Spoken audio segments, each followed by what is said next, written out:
Hi, everybody. Dan Illman, Mike Beer, kicking off the $1 pick six with race number 6 at Belmont at the Big A on Saturday. It's the Grade 1 Joe Hirsch Turf Classic Invitational. We're going a mile and a half.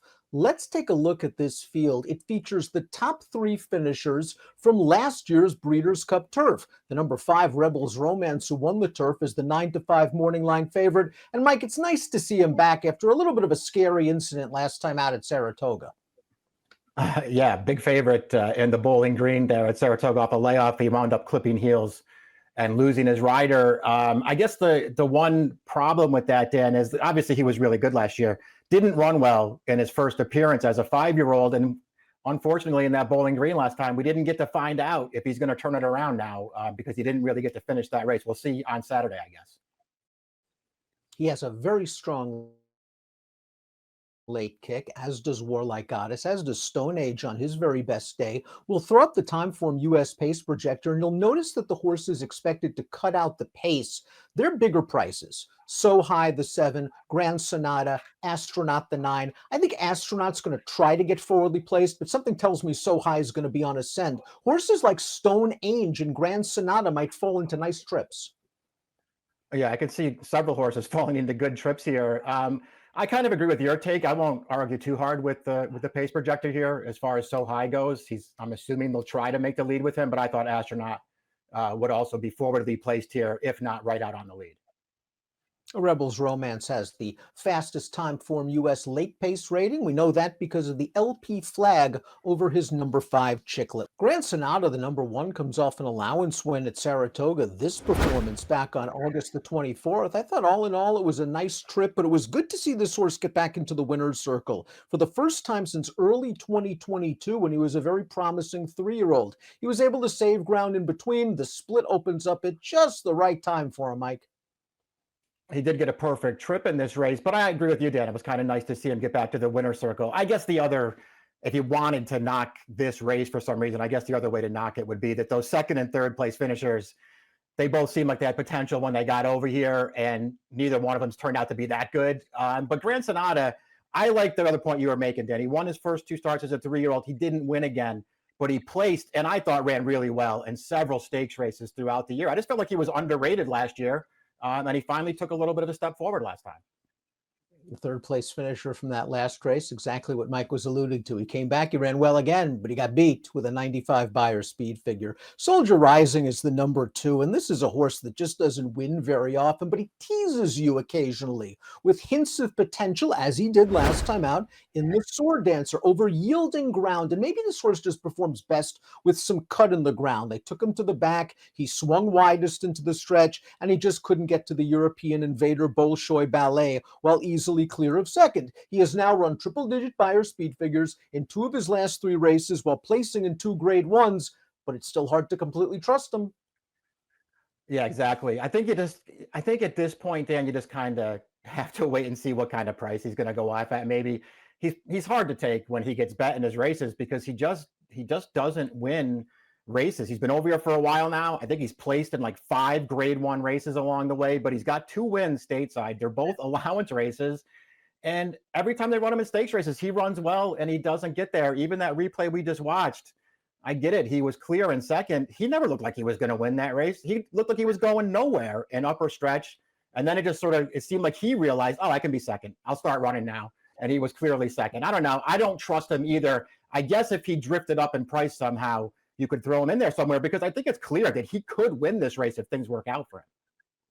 Stone Age, the number 3, had a remarkably hardy 2022 as a 3-year-old. He began his career in March in Ireland. He ran in the Epsom Derby. He ran in the Belmont Derby. He ran in the Saratoga Derby. He ran in the Irish Champion Stakes. He ran in the Champion Stakes at Ascot. And after all that, he still ran a good 2nd in the Breeders' Cup Turf, and Aidan O'Brien still wasn't done with him. He then ran him in the Hong Kong Vase.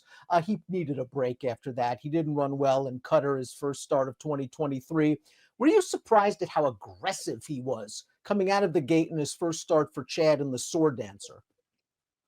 A little bit I was, if only because, and listen, maybe he was just fresh off the layoff, Dan, but I was just more, I thought it was a little surprising just because this horse, at least as far as the published workouts go, his first workout for Chad Brown was July 19th, 5 weeks later, he's in the Grade 1 Sword Dancer going a mile and a half. I mean, and then he's up there contesting the pace, takes over early from Channel Maker, and then he gets tired in the stretch there. Got to believe he's going to be a lot tighter for this, Dan. I really liked him as a 3-year-old. I thought he ran underrated races in both of those 3-year-old Grade 1s over the summer. He came back. He ran a good second at the Breeders' Cup. I don't know. I think he's got to be a lot tighter for this. I think he's a dangerous horse. I agree. I think that was a great fitness builder for him last time out. I think they're going to be a little bit more patient with him this time now that he has that freshness race out of his system. And again, he obviously has the class to win this race. A very fair price on the morning line at 6-1. Adamo won the Grade 1 United Nations in 2022, although that race has kind of lost some of its luster in recent years.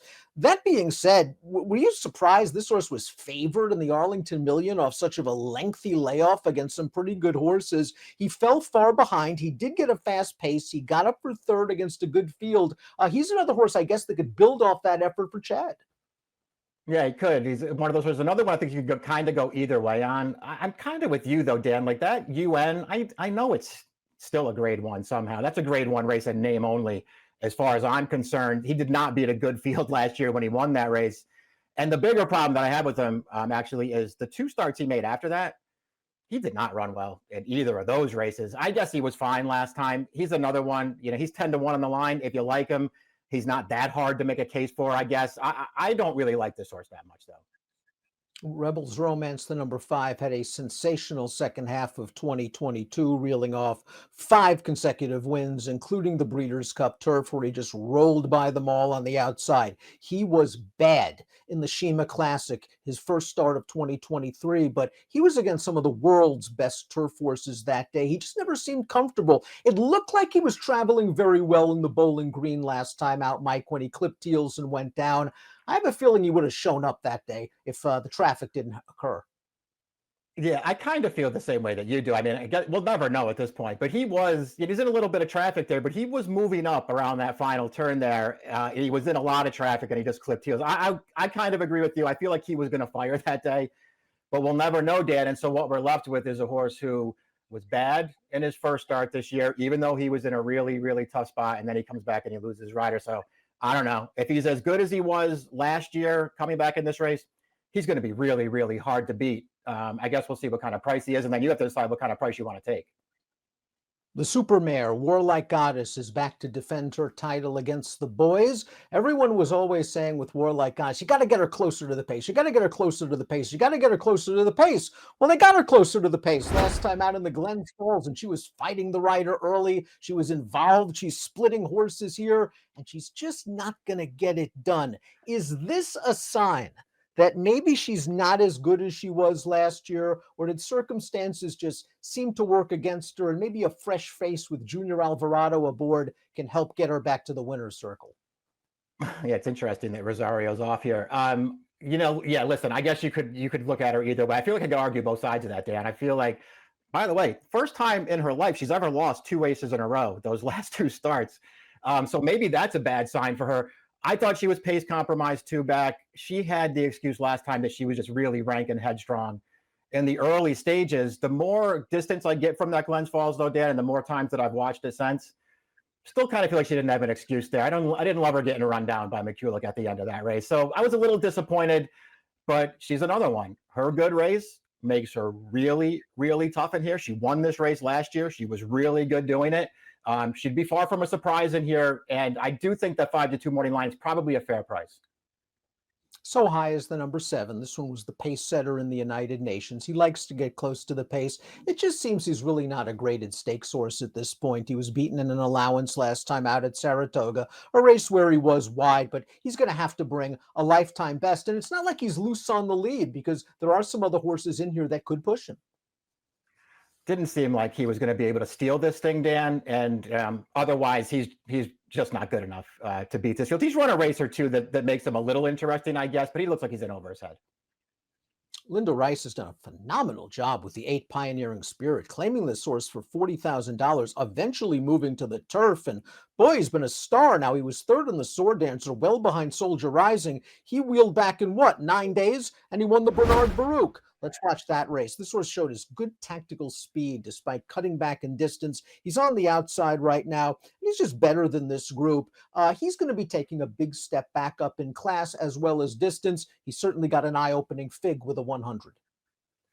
Yeah, he did. He ran well in here. It hurts me that the Baruch is now an overnight race and is no longer a graded stakes race, Dan. But just another really good performance from this horse. He's been great since they switched him back to turf. It took him forever to finally do that, and he's really relished it. You do have that sword dancer that's on your page, though, Dan. And I don't think he was embarrassed in that race. He ran fine in there, but you could just kind of tell, even in that field, he was no match for those horses, and he just sort of picked up a distant third in there, and it kind of feels like he could be in for more of the same in here. I'm a big fan of this horse, though. Maybe he needs firm ground, and he's one of those kind of stalkers that might fall into a good trip in the second flight behind the overmatched speeds, hoping to get the jump on the true closers, turning into the stretch. Astronaut pulled off a gate-to-wire shocker, and the Red Smith 2 starts back at Aqueduct going long. He paid $32 that day. Unfortunately for Astronaut, he's only run one since. That was the McDermott. The pace was a heck of a lot faster. He couldn't get to the lead, and he paid the price. He seems like a need the lead type. He's going to be fresh off of this lengthy layoff. I have a feeling he's going to get to the front, but he might have to work to get it. I think he's going to get to the front too. I think the most interesting thing about him to me, Dan, is he's run twice on turf in New York, and they're the 2 best races of his life. They're both on this turf course. So maybe that makes him interesting. If you go back to the Turf Classic last year, he's 3rd to Warlike Goddess. He was 67 to 1 that day. He ran fine in there. He had a real shot at that race through the stretch, and he just wasn't quite good enough, but he ran fine that day. The big win, 2 back, he just sort of stole that thing. The closers had no chance in that race. Let's take a look at our top selections for the Grade 1 Joe Hirsch Turf Classic. You're going with Stone Age. Just got the perfect tightener last time out, I think. Long layoff, up close to the pace, had to work. Now other horses do the dirty work for him. He's a fair price on the line. Yeah, I had enough questions about both Rebels Romance and Warlike Goddess that I feel like I can take a shot against them as the 2 favorites in here, Dan. I like this horse. I've always liked this horse. I think he needed that sword dancer off the layoff, and I think he's going to run better here. I'm the kind of handicapper that likes to bash himself in the head with a sledgehammer, because I'm going to give Soldier Rising one more chance. I think he's going to kick in the lane. He is in good form. I think a little bit of give in the ground is possible, and he likes it. And I have the same questions about the 2 favorites and their current form as you do. He should be a decent price as well. 3562 for Mike, 2864 for me in the Grade 1 Joe Hirsch big afternoon of racing during the Belmont to the Big A meet on Saturday. Best of luck.